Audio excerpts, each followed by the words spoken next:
नंद वंश। कौन सा वंश? नंद वंश। नंद वंश के संस्थापक महापद्म नंद। महापद्म नंद। धनानंद का शरीर कोशिका से नहीं बना था, इसका शरीर अहंकार से बना था। उसके अंदर ईगो बहुत ज्यादा था, मत पूछिए। शराबी बहुत बड़का था, दिन भर शराब पीते रहता था, ऑर्केस्ट्रा में नाचते रहता था ऑर्केस्ट्रा देखते रहता था। कलिंग पर आक्रमण थोड़े किया था ये, कलिंग इसको जीत कर मिला था, इसके बाबूजी ने जीता था। इसने कलिंग में क्या किया था? नहर बनवाया था। कलिंग में क्या बनवाया था? नहर। और बहुत ही अहंकारी राजा था, बहुत अहंकारी। लेकिन अल्लाह मेहरबान तो गधा पहलवान। यही हो जाता है मगध के साथ। मगध जो था वो एक्चुअली इसका लोकेशन बहुत जबरदस्त था मगध का। मगध में तो पहले तो पहला वंश था हरियंक वंश। देखिए ना, हरियंक वंश ये था, हरियंक वंश। इसने ही अपना इतना बड़ा एरिया कर दिया। उसके बाद शिशुनाग आया, ये सब छोटा छोटा बढ़ाते गए सब छोटे छोटे एरिया को। अब महापद नंद आया तो कलिंग को भी जीत लिया, और ये पूरा एरिया किसका हो गया? मगध का हो गया। पूरा एरिया मगध का। मगध के पास नदियों की कोई कमी नहीं थी, जिस वजह से भूमि उपजाऊ थी और कृषि अच्छा होता था, राजा के पास पैसा था। झारखंड वाला एरिया भी मगध में ही आ गया था। कोयला, लोहा, हाथ, सब चीज वहां से मिल जाता था। हाथी के दांत, लकड़ी, हर चीज मिल जा सकता था। मगध इतना बड़ा था कि इसे कोई जीतने की सोचता नहीं था। इधर से हमला करके घुसिएगा तो इधर से आके थूर देगा आपको, तो यहां पर कोई नहीं है। ऊपर मगध में पूरी तरह से पहाड़ था, नीचे बंगाल की खाड़ी थी। मगध चारों ओर से सुरक्षित था, बड़ा एरिया था। लेकिन भारत का पश्चिम और उत्तर का भाग, यानी ये वाला भाग, पश्चिमोत्तर भाग कैसा था? अशांत था। पश्चिमोत्तर भाग कैसा था? अशांत था। तो प्राचीन काल में भारत का पूर्वी भाग यानी मगध का एरिया कैसा था? शक्तिशाली और शांत था, राजनीतिक रूप से स्थिर था। यहां कोई इसके शासन को हिलाने वाला नहीं था, जब तक कि इनके खुद के सेनापति वगैरह इनको मार काट के ना हटा दे। अभी भी देखिए 3-3 वंश चेंज हो गया, क्या कोई बाहरी आक्रमण हुआ है? नहीं। लेकिन सिकंदर इसी वक्त में, इसी समय में 326 ईसा पूर्व, कब? 326 ईसा पूर्व सिकंदर इस एरिया में एंट्री मार रहा था। और जब इधर एंट्री मार रहा है तो बताइए ये कौन सा एरिया कहलाएगा? आसान था। यहां दो तो महाजनपद मिलेंगे, एक आपका कौन सा मिलेगा? कंबोज, एक आपको मिलेगा गांधार। तक्षशिला राजधानी थी, तो वो इस एरिया में आने लगा। कौन? सिकंदर। अब सिकंदर जब यहां आने लगा तो तक्षशिला जो जगह था, तक्षशिला के एक गुरु थे जिनका नाम था चाणक्य, विष्णुगुप्त या कौटिल्य, तीनों उन्हीं का नाम था। उनके पिता का नाम था गुणी, तो गुणी पुत्र चाणक्य, गुणी पुत्र चाणक्य तक्षशिला यूनिवर्सिटी में प्रोफेसर थे। तो उनको एक बात पता थी कि अगर सिकंदर यहां आ गया तो सिकंदर के मतलब ऊपर एक सनक सवार है कि हमें पूरे विश्व को जीत लेना है। उसे जरूरत नहीं है, लेकिन उसे सनक सवार है कि हमें पूरे विश्व को जीत लेना है। चाणक्य ने तक्षशिला, ये जगह कौन सा है भैया? तक्षशिला। कंबोज तो बर्बाद हो चुका था, तक्षशिला ही बड़ा था। कंबोज, ये जो तक्षशिला था ना, कंबोज को भी मिला लिया अपने में। तो तक्षशिला के राजा जो थे आम्भिक थे। तक्षशिला के राजा आम्भिक। आम्भिक में दो समस्याएं। आम्भिक एक डरपोक शासक था, बहुत ही योग्य नहीं था। दूसरा, इस ससुरा अय्यास बहुत बड़का था। इस ससुरा ये सब मराया है सब यही चक्कर में, सबको समझे में नहीं आता है इसे। तो इसको मतलब डेली कोई ना कोई इसको पसंदे आ जाती थी इसको अपनी पत्नी से जमता नहीं था आम्भिक को, तो इसकी पत्नी खुद तक्षशिला। तक्षशिला के राजा कौन थे? आम्भिक। तक्षशिला के राजा आम्भिक। इनका पत्नी से जमता था नहीं, तो पति पत्नी जो होते हैं उन्हें दाम्पत्य जीवन कहा जाता है। शुद्ध हिंदी में दंपत्ति मतलब क्या होता है? Husband wife. तो इनके दंपत्ति जीवन उतना अच्छा से नहीं था। जबकि सिकंदर की पत्नी रेक्सोना बहुत सुंदर भी थी और मतलब दोनों में जमता भी था, दूरदर्शी विचारधारा की थी वो। अब इसका फायदा उठा लिया कौन? सिकंदर, और तक्षशिला पर आक्रमण कर दिया। तक्षशिला पर जब आक्रमण किया तो तक्षशिला पर आक्रमण के डर के मारे आम्भिक सिकंदर की अधीनता स्वीकार कर लिया, और ये भारत की जमीन पर, उस समय अखंड भारत की धरती पर सिकंदर की पहली जीत हो गई। और आम्भिक यही नहीं रुका, चोट्टा उसने कह दिया कि आप आगे बढ़िए और यहाँ सिंध का राजा पोरस जो है, पोरस को हराने में हम आपका साथ देंगे। तो पोरस को मारने में खुद भारत का राजा आम्भिक था और सिकंदर की फौज थी। सिकंदर की फौज ने जितनी बुरी तरह से पोरस को नहीं मारा, उससे बुरी तरह से उसकी सारी सूचनाओं को लीक कर दिया गया। किसके थ्रू? आम्भिक के थ्रू, तक्षशिला के राजा आम्भिक। और पोरस को भी क्या कर दिया गया? हरा दिया गया। और पोरस को जब युद्ध के मैदान पर हराया गया तो पोरस को उसको रथ से घसीट के लाई सिकंदर की सेना, सिकंदर के सामने खड़ा किया गया। सिकंदर ने बोला कि देखो तुम क्या चाहते हो, मेरे घुटने टेक दो, मैं तुम्हारी जिंदगी बकस देंगे। कहा कि काट दो, हमको ऐसी थूकी हुई जिंदगी नहीं चाहिए, आम्भिके को दे दो वहां पर, नहीं रहना हमको ऐसे किसी के भीख पे पलना। तो बहुत खुश हुआ सिकंदर, बहादुर ही बहादुर की इज्जत करता है वहां पर, बहुत खुश हुआ। और सिकंदर की पत्नियों खुश हो गई। तो सिकंदर को कहा कि रे ते काय खुश हो रही है रे, डबल बॉन्ड बनाएगी क्या, राखी बांध राखी बांध राखी। तो क्या बनवा दिया, राखी बनवा दिया। समझ आ रहा है कि नहीं आ रहा। सिकंदर भी टेंशन फ्री हो गया, क्योंकि बहादुर था, इसको टेंशन था कहीं कहीं व्हाट्सएप नंबर मिल गया तो दिक्कतें हो जाएगी। तो समझ में आ गया कि नहीं आ गया। तो सिकंदर की पत्नी का नाम क्या था, रेक्सोना। सिकंदर की पत्नी रेक्सोना ने किसके हाथ पे राखी बांधी, पोरस के। अब पोरस को कहा गया कि देखो हम तुम्हें एक राजा की उपाधि देते हैं, तुम्हारा सब कुछ तुम्हारी वीरता को देखकर लौटा देते हैं, बदले में तुमसे एक ही चीज मानते हैं, जब तो हम आगे की ओर आक्रमण करेंगे। किधर की ओर, मगध की ओर, क्योंकि अब मगध इतना आगे आ चुका था, तो तुम हमारी क्या करना, मदद करना। अब ये तो घेरा गया पोरस। रीजन क्या है, सिकंदर तो सार हो गया ना उसका, नहीं क्या हो गया, बहनोई हो गया, बहनोई हो गया। वहां पे एगो रिश्तेदार हो गया। दूसरा, हारे हुए हो यार, तुम्हारे दादागिरी नहीं चल पाएगा हारने के बाद। कितनों शान दिखा लो कि मार दो ये कर दो, लेकिन हार होती है। तो मजबूरी में अब पोरस, आम्भिक दोनों और सिकंदर तीनों की अब भूमिका किधर थी आगे बढ़ने के लिए, मगध के लिए। अब यहां मगध, तक्षशिला के राजा का गुरु का नाम चाणक्य। ये कहां आए थे, मगध में। समझाने किसको, धनानंद को समझाने आए थे। और धनानंद को समझा रहे थे कि अगर ये सिकंदर यहाँ घुस जाता है तो यहाँ से आर्थिक विदोहन करेगा, आने वाली पीढ़ियों तक को बर्बाद कर देगा, आप इसको संभालिए नहीं तो बहुत दिक्कत हो जाएगा। अब इस बीच धनानंद नशे में था और ऑर्केस्ट्रा देख रहा था। कहता कि रे ये कहाँ का आया है ब्राह्मण। धनानंद इनको, चाणक्य को, उनका चोटी पकड़ के फेंकवा दिया बाहर। सोचो, चोटियां नोच के फेंकवा दिया, और नोचा तब खुल गया। बांधते थे लोग ना चोटी, उसे खुल गया वहां पे। अब धनानंद के सामने इनका गुस्सा 7वें आसमान पर था, चाणक्य का। और चाणक्य ने वही कसम खाया था कि तुमने मेरी शिखा खोली है, इसको तब तक नहीं बांधेंगे जब तक तुमको इस धरती से ना उजाड़ देते हैं यहाँ पर। अब वहां से धनानंद चले आए वापस, सॉरी धनानंद कह रहे, चाणक्य। और चाणक्य यहाँ आए कहां पर, अपने तक्षशिला में। और अपने सबसे प्रिय शिष्य जिनका नाम था चंद्रगुप्त, सबसे प्रिय शिष्य का नाम था चंद्रगुप्त को कहा कि देखो ये चोट्टा अपने मदिरा पान में लगा हुआ है, इसकी बर्बादी करना तो फिक्स है, छोड़ेंगे नहीं इस साले को, हमारा बाल नोच दिया, बेइज्जती कर दिया यहाँ पे। समझ गया चाणक्य ने। अभी पहला काम हमारा क्या है, सिकंदर, इसलिए दिमाग से उतर जाओ और हकीकत देखिए चाणक्य की। गुरु चाणक्य ने चंद्रगुप्त मौर्य को बताया ही नहीं था कि मगध में मेरी बेइज्जती हुई, क्योंकि गुरु को पता था कि जो मेरा शिष्य है इसको माइंड डेविएट हो जाएगा कि ये सिकंदर से बड़ा दुश्मन मानने लगेगा किसको, चंद्रगुप्त मौर्य, इसको धनानंद। इसलिए चंद्रगुप्त मौर्य को बताया नहीं, कहा कि यहां से ये लोग नहीं लड़ पाएंगे, ये कमजोर हैं, और तुम किससे लड़ो, सिकंदर से लड़ो। तो कहा कि महाराज हम ना राजा है ना कुछ है, हम चाचा वो अकेले 3-3 गो राजा, हम लड़ेंगे कहां से। तो वहां काम आया अंधविश्वास। अंधविश्वास इतना भयानक चीज होता है कि किसी को डरा के रख देता है। गुरु चाणक्य और चंद्रगुप्त ये सिकंदर की सेना में ये बात फैलाने में सफल हो गए कि जो भी इस व्यास नदी को पार करेगा तो आगे भारत शुरू हो जाता है, मुख्य भूमि, और भारत देवों की भूमि है, यहाँ भगवान लोग का निवास होता है। बिना अनुमति कोई युद्ध की नीति से आता है तो भयंकर भयंकर बीमारी हो जाती है, आंख फूट जाता है, प्लेग हो जाता है, कुछ हो जाता है। तो सिकंदर का प्लेग हो जाता है, यहाँ कोनो हमारे यहाँ जादू टोना नहीं होता है। तब तक भोजन में चंद्रगुप्त मौर्य सिकंदर की एगो सेना को मारा, अब मार के उसकी वर्दी उर्दी पहन के गुप्तचर बन के घुस गया, क्योंकि भाई गुरु थे चाणक्य, उनको पता था कि किस तरह से अजात शत्रु ने वर्षकार की मदद से घुसकर वैशाली में हर एक जानकारी निकाल लिया। उसी तरह चंद्रगुप्त मौर्य को चाणक्य ने एक गुप्तचर बना के किसकी फौज में घुसा दिया, सिकंदर। और सिकंदर इस अफवाह को फैलाने में कामयाब हो गया, और धीरे धीरे वहां के लोग डरने लगे। इसी बीच चंद्रगुप्त मौर्य ने खाने में जहर मिला दिया।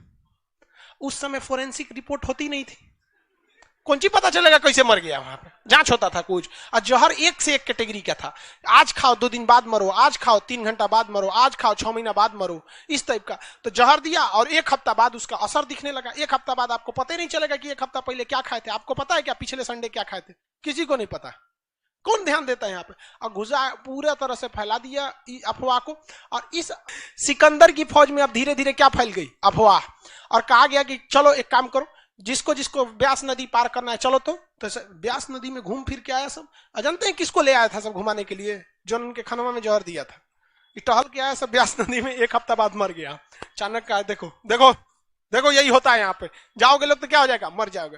तो अफवाह भी बहुत फैली गई। अब जब एक आदमी अफवाह से मरता है ना तो बहुत भयानक हो जाता है। मुनोचुआ वाला अफवाह कहाँ फैल गया यहाँ पर। अब यहाँ पे तो धनानंद ने किसको भगा दिया था? चाणक्य। यहाँ चाणक्य अपने शिष्य चंद्रगुप्त मौर्य के साथ यहाँ अफवाह फैलाने में क्या हो गए, सफल हो गए। अब सिकंदर की फौज 2 कारण से, एक तो पूरी तरह से थक चुकी थी, लगातार युद्ध कर करके थक गई थी फौज। यहाँ इससे आम्भिक से लड़ी थी, लड़ने के बाद ही ना सरेंडर किया था, थोड़ा मोड़ा युद्ध हुआ था तू में। पोरस से बहादुरी से लड़ी थी और उधर से लड़ते हुए आ रही थी, और दूसरे की जमीन पे बैठी है, टेंट में लगा के, नींद अच्छा से नहीं ना आएगा। उस समय व्हाट्सएप भी नहीं था कि घरे बतिया ले, कोनो का हाले फिलहाल ब्याह हुआ था तो घरे लौटना था बेचारा, फोन नंबर भी नहीं था उस समय, कबूतर खत ले जाते थे सब। तो कहा कि भैया हम नहीं लड़ेंगे, ब्यास नदी को पार नहीं करेंगे। दूसरा अफवाह फैल गया कि जो भी ब्यास नदी को पार करेगा वो क्या होगा, मरेगा। और डेली उसके कहीं कहीं कुछ डिजाइन से मर रहा था सब वहां पे। उसके बाद आ गया ब्यास नदी में बाढ़। अब ब्यास नदी लबालब हो गया। भारत की नदियों में बाढ़ आता है तो सोचा समुंदर बन जाता है। अब कैसे लड़िएगा।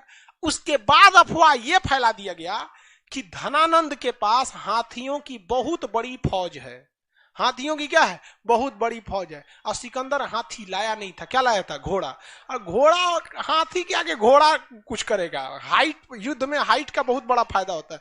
किसी भी तरह से करके इसकी सेना में एक मनोवैज्ञानिक दबाव बना दिया गया और सिकंदर की फौज डर कर लौट गई। वहां पे सिकंदर ने बहुत कोशिश किया, क्या करने के लिए, अपनी फौज को प्रेरित करने के लिए कि किधर चलो, भारत की ओर आक्रमण करो। सिकंदर की फौज मानी ही नहीं, कहीं कि भाड़ में जाओ, सोचा राजा तुमको जाना है जाओ, हम नहीं जाएंगे, या ब्यास नदी पार करेंगे, उधर भगवान सबकी जमीन है, देख रहे हैं किसी का आंख फूट गया, कोई मर गया, कोई कुछ हो गया, हम नहीं जाने वाले, कहीं और हमको हमला के लिए भेजिए। समझाते रह गया सिकंदर, लेकिन कोई उसकी बात को नहीं माना। चाणक्य की पहली नीति सफल हो गई कि हमें सिकंदर को वापस भेजना है। अब दूसरे नंबर पे कौन है, कौन, धनानंद। शक्तिशाली कौन था, सिकंदर।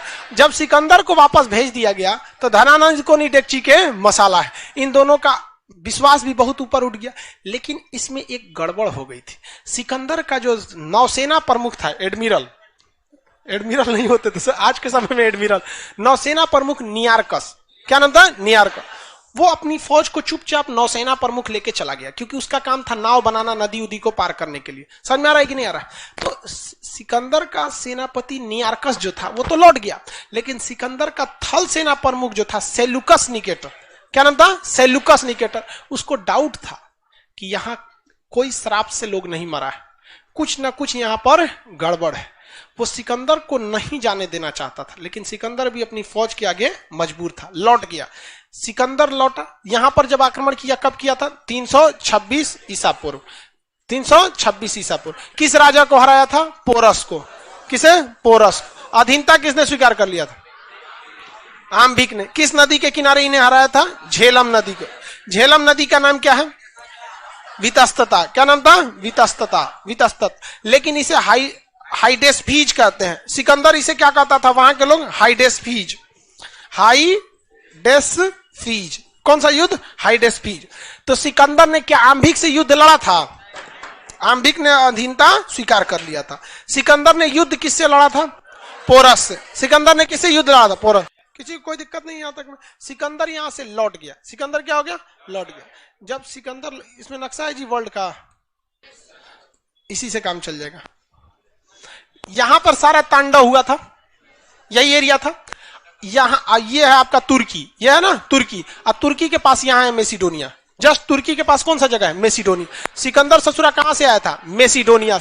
इसी को क्या कहते हैं, मकदूमिया। इसी को क्या कहेंगे, यूनान। इसी को क्या कहेंगे, ग्रीक। सब इसी एरिया का है, ग्रीक, यूनान, सब एक ही एरिया के नाम है, ग्रीक। जैसे हम लोग किस तरह कहलाते हैं, अखंड भारत, उसमें ससुरा अफगानिस्तान भी आ जाएगा, पाकिस्तान आ जाएगा, भारत आ जाएगा। उसी तरह कौन सा, ग्रीक या यूनान। देश का नाम बोलिए तो मेसिडोनिया, मकदूमिया। इधर से ससुरा आया और यहां पर आक्रमण किया। यहां पर इतना मारधार कर रहा था, और जब सब नहीं हो पाया तो यहां से क्या हो गया, लौट गया। इसका नौसेना प्रमुख इधर से लौट गया, और ये इधर से ऐसे लौट रहा था। लौटा, जब इराक में पहुंचा, ये लड़ाई कब लड़ी गई? 326 ईसा। पोरस से लड़ाई हुई 326। क्या आगे भारत में बढ़ सका? नहीं। लौटा तो भैया ये तो 326 के बाद 27 आएगा कि 25 आएगा? 25। बीसी उल्टा चलता है। बीसी मतलब क्या होता है? उल्टा चल। तो यहां पहुंचा इराक में, लौटा धीरे धीरे पैदल सेना से आराम आराम से लौटता था, कहीं 1 महीना इंतजार करता था, कहीं पार्टी चलती थी, कहीं कुछ, किसी दूसरे दोस्त से मिल गया, ऐसे करते करते यहां पहुंचा 323 ईसा पूर्व। कब पहुंचा? 323। किस देश में? इराक में। अभी यहां आतंकवादी भर गया है ISIS वाला। तो इराक में, इराक का शहर का नाम है बेबीलोन। क्या नाम है? बेबीलोन। 323 ईसा पूर्व ये कहां पहुंचा? बेबीलोन। बेबीलोन में इसे में पेट में अचानक दर्द हुआ, पेट में दर्द हुआ, और पेट दर्द की वजह से इसमें डायरिया टाइप की बीमारी, उस समय अल्ट्रासाउंड ससुरा होता ही नहीं था, अल्ट्रासाउंड नहीं होता था। इसके वैद्य वगैरह ने बहुत इलाज कराया और मर गया। कहां पर? कहां पर? बेबीलोन में मर गया। जब ये मरा ना तो इसका घोड़ा का नाम था बुके फराल। घोड़ा का नाम क्या था? बुके। घोड़ा भी बेचारा मर गया हार्ट अटैक से। वो भी बेचारा कहा कि ओ माय गॉड मेरा सिकंदर मर गया। उसका घोड़ा और वो दोनों मर गए। कहां पर? बेबीलोन। इतिहास का एक धड़ा ऐसा भी है जो ये कहता है कि इस सिकंदर को जहर देने का काम चाणक्य ने ही किया था। इतिहास का है, क्योंकि चाणक्य जहर विद्या में बहुत ही निपुण थे।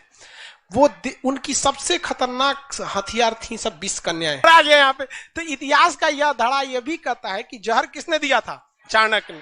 किसने दिया? चाणक्य ने दिया। खैर अब इसका कोई प्रूफ नहीं है कि जहर चाणक्य ने ही दिया था, और अगर दिया था तो बहुत अच्छा किया था। मरा गया। कहां पर मर गया बेचारा? बेबीलोन में। बुके फराल का मकबरा कहां है? बेबीलोन में। और उसके बेटा कर रहे हैं बुके फराल, वो बेबीलोन में क्या हो गया? सब मर गए। किसी को कोई दिक्कत नहीं। आगे बढ़ जाए। यहाँ पे सिकंदर सत्यानाश हो गया। सिकंदर ससुरा केवल 6-7 देश जीता था, लेकिन उसे विश्व विजेता कहा गया। हाँ ससुरा उस समय उतने देश का पते था लोगों को। उस समय खोजे नहीं हुआ था नया देश का। जितना देश का खोज हुआ था वो सबको जीत गया। सबसे पहले जीता तुर्की को। किसे? तुर्की। और नीचे मिस्र को। तो यहां तुर्की और यहां पर मिस्र। यहां जीता सीरिया, सीरिया के बाद इराक, इराक के बाद ईरान, ईरान के बाद ये सब वाला एरिया यहां जीत गया। ये सारा जीत गया। जितना तक की खोज हुई थी ये सबको क्या हो गया? जीत गया था। तो सिकंदर उस समय खोजे गए सभी जमीन को जीत गया, इसलिए उसे विश्व विजेता कहा जाता है। समझ में आ गया कि नहीं आ गया? किसी को दिक्कत? तो कोई गलत तो नहीं कहा जाता है, गलत नहीं कहा। अब एक और तर्क है कि भारत को उसने नहीं जीता था। तो भाई अगर आप अखंड भारत कहते हैं, अगर अखंड भारत कहते हैं तो उसने भारत पर घुस चुका था, लेकिन वर्तमान भारत को कहते हैं तो नहीं घुसा था। तो वर्तमान जो भारत है इस पर आक्रमण नहीं कर पाया था। लेकिन उस समय का जो भारत था या जो अखंड भारत था, उस समय देखिएगा तो उस समय तो आम्भिक भी तब हम ही लोग में थे, पोरस भी हम ही लोग में थे कि नहीं थे यहाँ पर। तो ये सिकंदर लौट गया। यहाँ पे सिकंदर का फाइल निपट गया। अभी यहां कौन बैठा है? धनानंद। धनानंद। अब चाणक्य ने बताया किसको? चंद्रगुप्त मौर्य को, कि तुमसे पहले हम गए थे धनानंद के पास, शायद ये अपनी सेना भेज सके और सिकंदर लौट सके। इसने भारी दरबार में हमारा चोटी नोच के फेंक दिया, बहुत घोर बेइज्जती किया। यहां पर इससे बदला लेना है। तो जो चंद्रगुप्त मौर्य था बिहारी, फड़फड़ाने में तो सबसे आगे। तुरंत कर गुरुजी पहले कहा नहीं बताए थे, सिकंदर से पहले ये चट्टा को मारते हैं। कहा कि पगला कहीं का, चेला और गुरु में यही फर्क होता है। तुमको समझे में नहीं है कि पहले किसको करना है। अगर तुम इस पर आक्रमण करते तो ये पूरा साम्राज्य चला जाता। अभी सिकंदर भी निपट गया, अभी ये भी निपट चुका है। चलते हैं अब हम इस पर आक्रमण करते हैं। आक्रमण करने आए लोग, थुरा के चल गए लोग।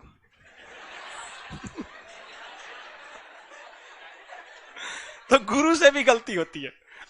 गुरु से भी गलती होती है। छुपे थे लोग, ये लोग झोपड़ी में जाके एक महिला के यहाँ पे, तो उस महिला ने अपने बेटवा को ना खाना दिया, खिचड़ी। गरीब के घर में घुस गए थे, छुप गरम खिचड़ी दिया। उस ससुरा खिचड़िया जब खाया ना, इसे थाली में खिचड़ी रखा था, यही में से निकाल के खाया, हथवे जल गया। तो उसकी मम्मी जो करी, अरे बोका है का तू, तो चंद्रगुप्त मौर्य है का रे। मतलब चंद्रगुप्त मौर्य इतना बोका शुरुआत में कि सीधे मगध में घुस के आक्रमण किया। कहा कि ऐसे थोड़े ना तू खाएगा, गर्म है, हाथ जल जाएगा, साइड साइड से खाओ, साइड साइड से। तब ना खत्म होगा। तब चाणक्य और चंद्रगुप्त मौर्य को समझ में आया कि रे ससुर हम तो बीचे में से खा रहे थे रे, साइड साइड से खाते हैं। किधर से? Side side. तो मगध के अगल बगल के एरिया को ये लोग निपटाना चालू किए। उनको लालच दिए कि धनानंद तुमसे लूटता है पैसे, किसी को लालच दिए तो किसी को उनकी आंखें खोले कि देखो तुम्हारे पैसे से धनानंद जा रहा है। धीरे धीरे धीरे धीरे सारे साम्राज्य को क्या कर दिया? विरोध कर दिया। और उसके बाद भारत बीच में मगध में कौन घुस गया? चंद्रगुप्त। और तब धनानंद को मारा गया।